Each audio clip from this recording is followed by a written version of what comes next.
చరిత్రలో కనీవిని ఎరుగని రీతిలో బీఆర్ఎస్ రజతోత్సవ వేడుకలు నిర్వహిస్తున్నామన్నారు ఆ పార్టీ ఎంపీ వద్దిరాజు రవిచంద్ర. కార్యక్రమానికి ప్రజలు పెద్ద ఎత్తున తరలివస్తున్నారని తెలిపారు. వరంగల్లో జరుగుతున్న ఈ సభలో కేసీఆర్ ఏం మాట్లాడతారని యావత్ తెలంగాణ ఆసక్తిగా ఎదురుచూస్తుందన్నారు. కేసీఆర్ను వద్దనుకొని మోసపోయామని ప్రజలు బాధపడుతున్నారంటున్న రవిచంద్రతో మా correspondent Mahender face to face. BRS రజతోత్సవ సభకు సంబంధించి భారీ ఏర్పాట్లు పూర్తయ్యాయి. ఉమ్మడి ఖమ్మం జిల్లా నుంచి కూడా పెద్ద ఎత్తున జన సమీకరణ తరలివేరున్నారు. ఈ నేపథ్యంలో మనతో మాట్లాడడానికి రాజ్యసభ సభ్యులు వద్దిరాజు రవిచంద్ర గారు మనకు అందుబాటులో ఉన్నారు. వారిని అడిగి తెలుసుకునే ప్రయత్నం చేద్దాం. సార్ చెప్పండి, ఉమ్మడి ఖమ్మం జిల్లా నుంచి ఎంతమంది తరలివేరిన ఏర్పాటు ఎట్లా చేస్తారు?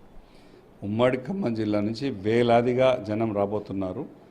మేము వారికి కావాల్సిన సదుపాయాలన్నీ సమకూర్చడం జరిగింది. ఎక్కడికక్కడే ప్రతి గ్రామంలో కూడా బీఆర్ఎస్ పార్టీ జెండా గద్దెల నిర్మాణం ఇంతకుముందే చాలా ఉన్నాయి, 95% ఉన్నాయి. ఎక్కడ తక్కువ ఉన్న వాటిని కూడా నిర్మించడం జరిగింది. పాత వాటికి రంగులు వేసుకోవడం, అలంకరణ అయింది. ఒక పండుగ వాతావరణం లాగా తెలంగాణ రాష్ట్రం మొత్తం పింక్ మయం.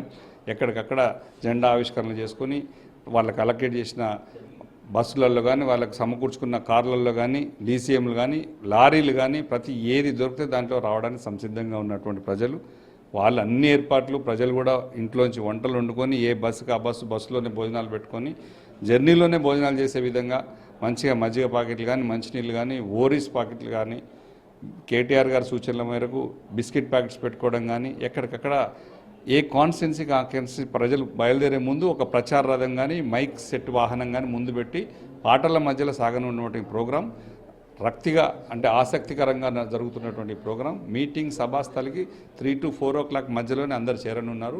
ఇది చాలా గొప్పగా బ్రహ్మాండంగా సాగబోయే ప్రోగ్రాం, సాగుతున్నటువంటి మీటింగ్.